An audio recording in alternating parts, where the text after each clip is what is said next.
Bonjour, alors au cours de cette nouvelle séquence, on va se focaliser un petit peu plus sur les enjeux du fait religieux. On a vu dans les séquences précédentes qu'on pouvait distinguer différents types de faits religieux, des faits religieux qui avaient davantage une dimension personnelle, des demandes personnelles à caractère religieux, des faits religieux qui ont davantage une dimension politique, que la prise en charge de ces deux faits ne se faisait pas de la même manière.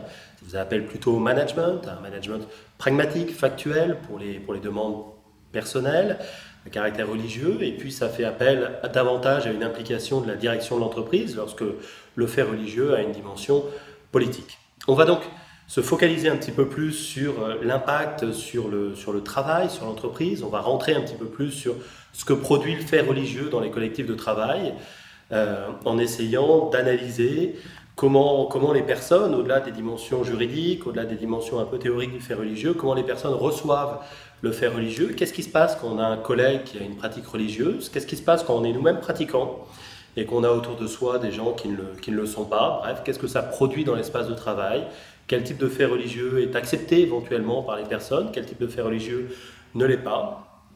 On va également s'intéresser à la prise en charge par le management du fait religieux, comment elle peut être conçue par l'entreprise, comment elle peut être structurée. On a vu que la solution d'un bannissement du fait religieux est juridiquement peut-être assez peu assurée, parce qu'il y a ce principe de liberté religieuse, donc il est a priori pas possible de bannir le fait religieux. Donc du coup, comment est-ce qu'on le prend en compte? Comment est-ce qu'on peut l'encadrer? Comment est-ce qu'une entreprise peut concevoir une espèce de charte, si on veut, managériale de prise en compte du fait religieux? Donc voilà, dans cette séquence, cette semaine, on va s'intéresser un peu à tout ça, en commençant par s'intéresser à ce qui est acceptable, pas acceptable, et ce que ça produit dans l'espace de travail, dans les équipes, etc. Pour ensuite s'intéresser davantage donc, au cadrage par l'entreprise du fait religieux, ce qui sera prolongé par une intervention d'Aline Crépin, la directrice de la RSE du groupe Randstad, qui nous expliquera, elle, davantage comment, dans le groupe Randstad, ils ont conçu leur cadrage du fait religieux. Alors, qu'est-ce qui est admis et qu'est-ce qui ne l'est pas? Bien évidemment, ici, il ne s'agit pas de reprendre le point de vue juridique et théorique sur le fait religieux, mais plutôt de rentrer dans l'espace de travail et de voir ce que les personnes au travail acceptent ou pas comme type de comportement à caractère religieux. D'abord, est-ce qu'elles acceptent de voir du fait religieux au travail? Et si oui, qu'est-ce qui est admis, qu'est-ce qui ne l'est pas? Par ailleurs, qu'est-ce que ça produit? Comment les personnes perçoivent le fait d'avoir des collègues qui ont une pratique religieuse, et à l'inverse, comment les pratiquants, eux, vivent leur relation au travail, la relation aux autres également au travail, comment leur pratique est prise en compte ou pas d'ailleurs dans les relations au travail. Le premier élément qu'on peut souligner, c'est qu'il n'y a pas de rejet en bloc du fait religieux. Il y a des pratiques admises, des pratiques qui le sont moins, mais les personnes globalement sont opposées à un bannissement du fait religieux de l'espace de travail.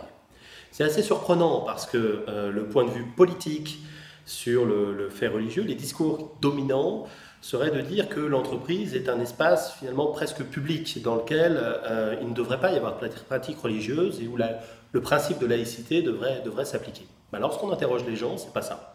Les gens sont pour, on va le voir, une certaine neutralité du fonctionnement de l'entreprise, mais qu'il y ait des comportements religieux au travail ne les dérange pas. Alors, qu'est-ce qui est admis? Ben, très largement, les personnes, par exemple, acceptent à plus de 60% qu'une personne puisse prier, à condition qu'elle prie pendant ses pauses, à condition que ce soit une pratique de prière discrète, une pratique personnelle, individuelle, pas une pratique collective. Mais sous ces conditions-là, le fait de prier pendant ses pauses, tout seul, au travail, est bien évidemment complètement admis.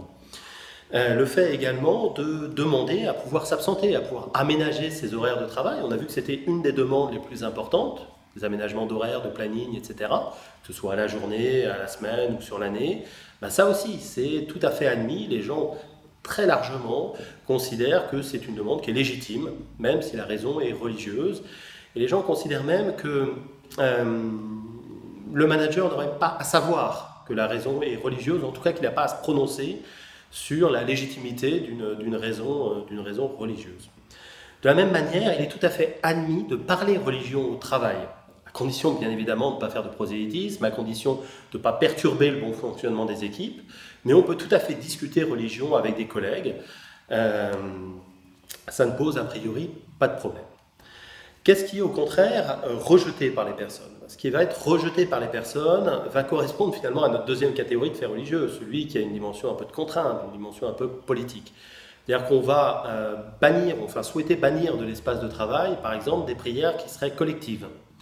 Des prières qui seraient également, ou des comportements, pardon, qui seraient également transgressifs par rapport aux règles de l'entreprise. Le fait, par exemple, de refuser de réaliser des tâches qui sont pourtant inscrites dans la fiche de poste ou la feuille de route du salarié, ça c'est bien évidemment complètement banni. Plus de 90% des gens considèrent que la raison religieuse, bien évidemment, doit se plier à la raison de la bonne réalisation du travail. Donc on ne peut pas refuser de réaliser des tâches pour des motifs religieux.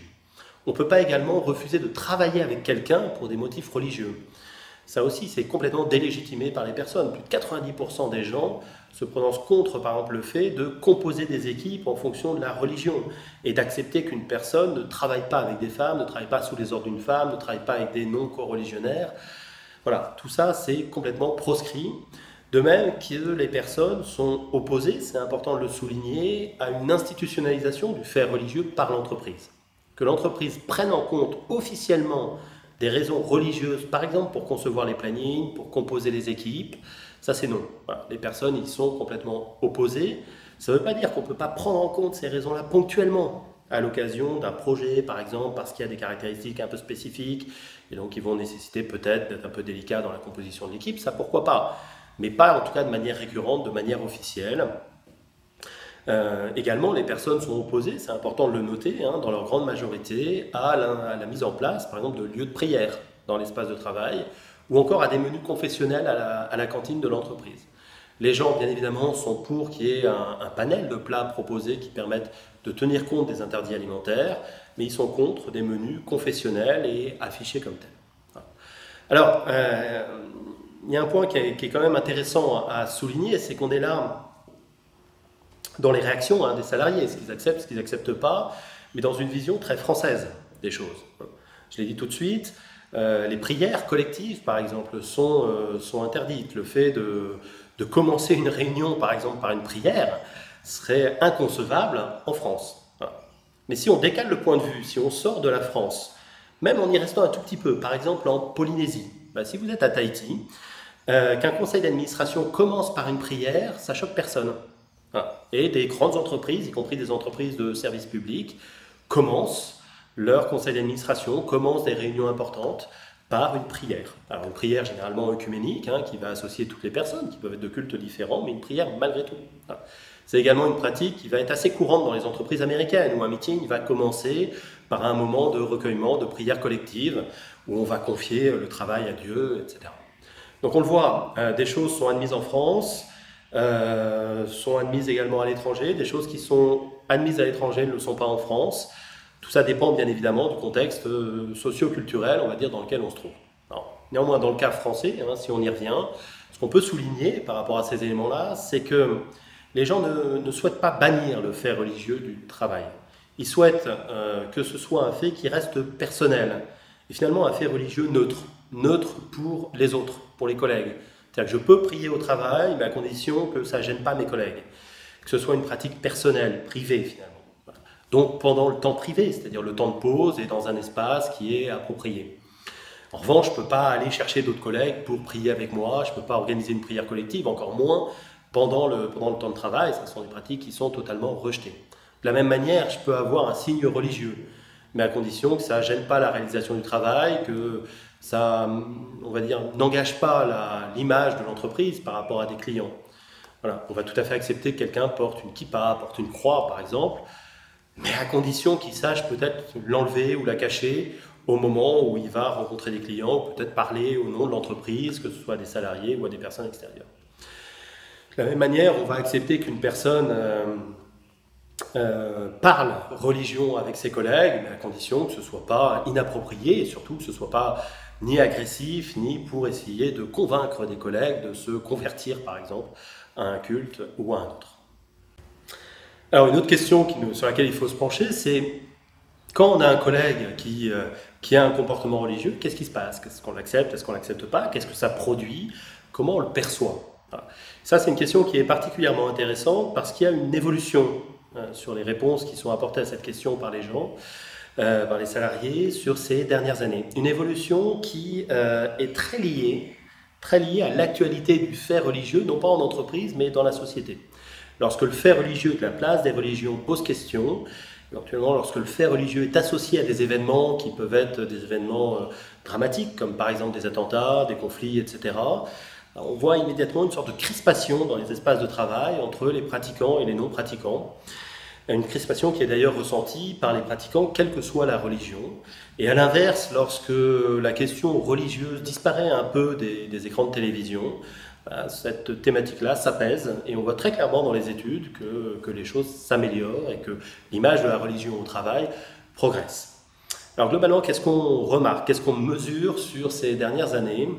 D'abord que la plupart des gens considèrent que le comportement religieux au travail finalement est neutre, que les pratiquants au travail, ça ne se voit pas. Voilà. On sait que son collègue est pratiquant, la plupart des gens savent lorsqu'ils ont un collègue proche qui est croyant, qui est pratiquant. On l'a dit précédemment, ce n'est pas un tabou dans les discussions au travail. On sait que son collègue est croyant, est pratiquant. Éventuellement, on repère des signes religieux, peut-être une prière pendant une pause, etc. Donc c'est connu, ce n'est pas un tabou.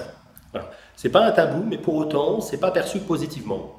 Soit c'est perçu comme étant neutre, ça n'a pas d'impact sur les relations au travail, soit c'est plutôt perçu négativement.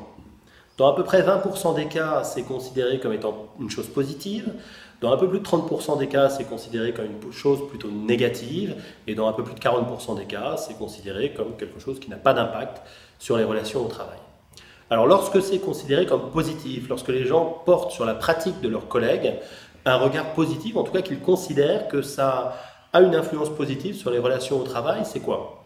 Ils vont reconnaître chez leurs collègues pratiquants une certaine éthique. Éthique par rapport à l'entreprise, par rapport au travail, par rapport aux relations entre personnes. Une capacité également à écouter, une capacité à être empathique, une capacité également à rester objectif, à mieux contrôler les situations, mieux contrôler son positionnement dans les situations. Et lorsque ce sont des effets négatifs qui sont soulignés, lorsqu'on repère chez ses collègues des comportements religieux qui ont, d'après nous, un impact négatif sur le travail, sur les relations entre personnes au sein d'une équipe, etc., ça va être on va plutôt reprocher de l'intolérance, on va plutôt reprocher une incapacité à discuter, une capacité au contraire à s'arc-bouter sur des points de vue, sur des principes, etc. Et puis une pollution de l'espace de travail par des discussions qui sont considérées comme devant être extérieures. Voilà. Alors les pratiquants, eux, quel regard ils portent là-dessus ? Alors eux vont se reconnaître des qualités issues de leur foi, de leur pratique, qui vont irriguer leur pratique au travail, qui vont irriguer leur comportement professionnel, qui sont la conscience professionnelle, l'honnêteté, une certaine équité, une justesse dans les décisions, et également une ouverture aux autres et une ouverture aux idées des autres. Donc une ouverture au débat. On le voit, ce qui est reproché finalement aux pratiquants, les pratiquants, eux, ont plutôt le point de vue inverse, ont plutôt l'impression d'avoir des comportements qui sont inverses à ceux qui leur sont reprochés. Bien évidemment, je parle là en général, on va trouver des cas qui sont bien spécifiques, etc., si on creuse un peu. Ce qui a un petit peu changé ces dernières années, c'est une espèce de crispation. Lorsqu'on interroge les pratiquants, ce qu'on a fait dans le cadre des études de l'Observatoire du fait religieux en entreprise, sur la manière dont ils perçoivent la qualité des relations avec leurs collègues et comment leur pratique est perçue par leurs collègues, très clairement, il y a 2 ou 3 ans, ils nous disaient qu'il y avait finalement une certaine neutralité de la part de leurs collègues et que leur pratique était soit donc, pas du tout considérée, soit considérée de manière plutôt bienveillante. Et depuis 1 ou 2 ans, c'est très perceptible cette année, ça l'était déjà un peu l'année dernière, il y a un début de crispation où là les pratiquants font plutôt remonter des comportements un peu agressifs, des comportements de questionnement, des comportements de remise en cause de leur foi, de remise en cause de leur pratique, également ce qu'on appelle des sanctions diffuses dans le jargon de la sociologie du travail, c'est-à-dire des moqueries, des mises à l'écart lors des discussions, etc. Donc on le voit, il y a de la part des personnes, lorsqu'elles regardent la pratique de leurs collègues, lorsque ce sont des personnes pratiquantes qui regardent les relations avec leurs collègues et la manière dont tout ça est impacté par la religion, il y a d'abord une certaine neutralité, c'est-à-dire qu'on sait que le collègue est pratiquant, mais finalement, ça ne nous concerne pas, en tout cas tant que son comportement ne déborde pas. Voilà. Et lorsqu'on s'y intéresse, pour une partie des gens, il y a des choses positives qui ressortent de la pratique et qui impactent le travail, l'honnêteté, la capacité à décider, etc., la bienveillance, la tolérance. mais également des aspects plutôt négatifs, avec un peu une crispation ces dernières années. Alors, on va terminer cette séquence sur un élément qui me paraît assez marquant. On appréhende, on l'a déjà vu dans les vidéos précédentes, assez souvent la question du fait religieux à travers les signes distinctifs, notamment les vêtements religieux, que ce soit un foulard, que ce soit une kippa, que ce soit un turban éventuellement, que ce soit des objets comme une croix, etc. Plus de 60% des personnes qui portent en dehors du travail un signe religieux visible l'enlèvent lorsqu'elles arrivent dans l'espace de travail et l'enlèvent spontanément, sans que ce soit une demande du management, sans que ce soit une demande de l'entreprise. C'est-à-dire que plus de 60% des gens enlèvent leur signe religieux lorsqu'elles arrivent au travail, alors que le reste du temps, elles le portent en permanence. Ça montre bien que la pratique religieuse, y compris au travail, n'est pas une pratique radicalisée. Certes, il y a des cas qui sont radicaux, il y a des comportements qui sont jusqu'au boutistes, qui sont peut-être un petit peu fanatiques, mais la grande majorité des gens, finalement, essayent simplement d'articuler leur pratique professionnelle avec leur pratique religieuse, essayent de trouver un bon équilibre entre les deux sans se tromper. C'est-à-dire en considérant qu'au travail, c'est d'abord la pratique professionnelle qui prime, et on adapte sa pratique religieuse à son environnement professionnel et aux relations avec ses collègues.